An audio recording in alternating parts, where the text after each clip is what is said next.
right, so welcome back to the George Lawfrey. I'm doing movie reviews on this channel right now. Hopefully, once I get through all my uh, mess of movies, I'm trying to do them one at a time and get through them as fast as possible, so that I can get all my opinions out there for these movies.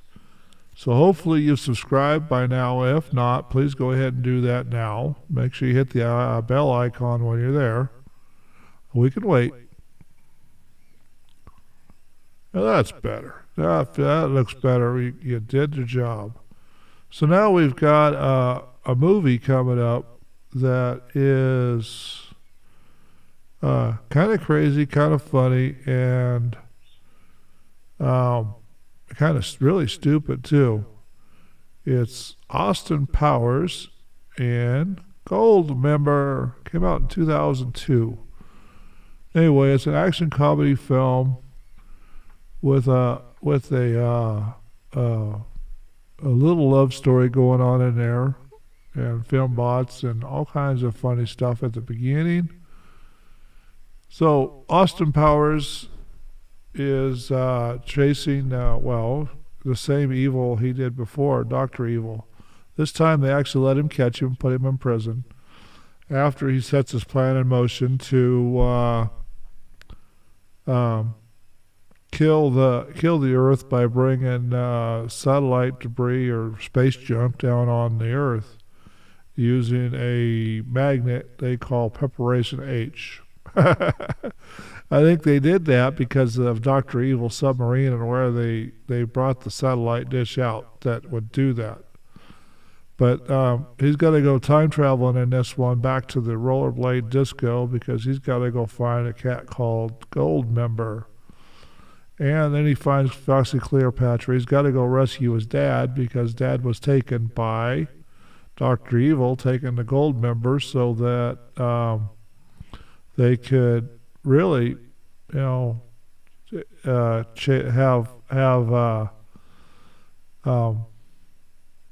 Austin Powers chase Goldmember. In this one, they find out that Dr. Evil and Austin Powers are brothers. Oh, that's a twist and a half, isn't it? It's kind of funny. They do a lot of action in this thing. It is a stupid comedy, by the way. You got to remember that because it's the way it is. And then Dr. Evil's son, named Scott Evil, he makes plans to do crazy stuff. And this Goldmember, he likes gold. He lost his let's say wedding tackle is what they call it here, in a smelting accident. So he replaced it with gold, and he loves gold. He goes crazy over gold. It's kind of funny. It's really kind of stupid, but I'll give it a 4-star rating. I don't want to watch it every day, but I have it in my collection. It's they do disco, they do 70s talk. They've got a 70s Cadillac and a spinning time machine for Dr. Evil. And they use a 70s Cadillac for a time machine for Austin Powers. But even though we know Austin Powers likes, English cars, but he's doing a Cadillac in this one. He's sporting a Cadillac in this one and a Volkswagen. They do a lot of singing, dancing, like normal in these things. They introduces the band that's making the music in this one. They kind of break all the rules of filmmaking in this one to make it even more funny, which is kind of interesting how they're doing that. Let's see if this thing will actually do something. There. We'll have to see when it'll do it. There it is. End of the game. They do all kinds of crazy things. They have plans. They start the movie off kind of odd, so you have to go watch it to find out how they started it. It's really interesting thing to watch.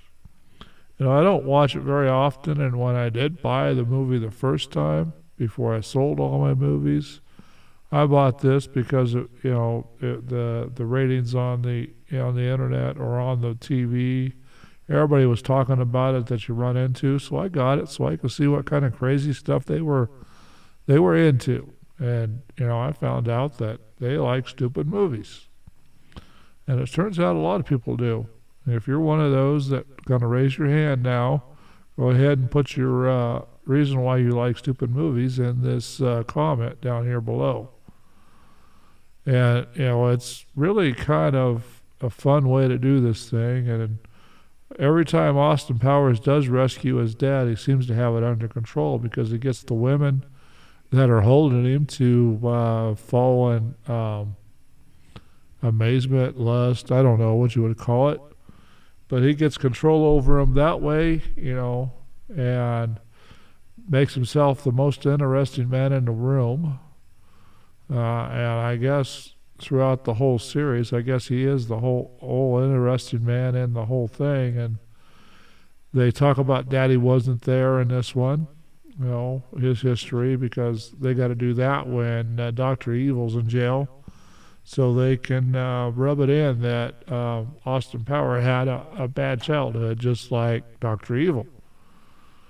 And, it's basically raised on the different sides of the border type of thing. That is why Dr. Evil turned out evil, and Austin Powers turned out to be the international man of mystery. And he hails the little circle with the arrow on the end. And we all know what that means. If you pay any attention to the 70s symbols or the symbols they used to wear around in the 60s and 70s, we all know what that means. Anyway, so, no, I don't know if I have any more to this. This is one where Fat Bastard is in it, too. The guy that's in a skin suit, dressed around, they do talk to him, question him, sumo wrestling, make a whole big comedy thing, somewhere in the middle about Fat Bastard, because Austin Powers is trying to sneak in a laundry cart, and they're throwing their aprons, diapers, whatever they want to call them, in the cart over his face. And they're talking about all the stuff they've done to him when they're sumo wrestling or trying to push each other out of the ring. Anyway, so there's lots of twists and turns, and it's kind of funny, but like I say, I'm only going to give it 4 stars. So let's get to the meat and potatoes of this thing. This thing was done by New Line Cinema. It came out July 26, 2002, so we're getting a little newer lately. There was 95 minutes long, so even they didn't have much to say about this movie. It came out in the United States. It's English, and they spent $63 million making this. 63 million, not millions. I misspoke, I guess. Then they made at the box office $296.7 million. So they did pretty good on this crazy movie. I'm wondering why they didn't make a whole series like they did with Rocky. 15 or 20 different movies in the series. So anyway, hopefully everybody, made it to this point and likes this review, hits the like button and shares and subscribes and all that. But we're going to go ahead and get off of here. And hopefully we're approaching the point where we're just posting and not putting a premiere. Because, it's kind of crazy. And then we'll run these things up the flagpole and see what sticks. And I'm going to go through, like I say, I'm going to try to still go through all of 850, 900 movies that I've got and get them all done. So when I get new ones, I can just review those once a week and give you the reviews on Monday and then do something for Wednesday, Thursday, and Friday different. But, maybe this channel should be just reviews, movies and otherwise crazy stuff that I buy. Because right now, with the channel not making me any money, I can't afford to buy the other products like sewing machines or microphones or stream decks or, recording devices or even soundboards. I can't buy any of that stuff that I want to review. And, I want to get some stuff on my website for sale. But right now, with all the problems I'm having, that's going to be a little while before that actually happens. So we'll talk to you later, and take care, and we'll see you on the next one. Bye now.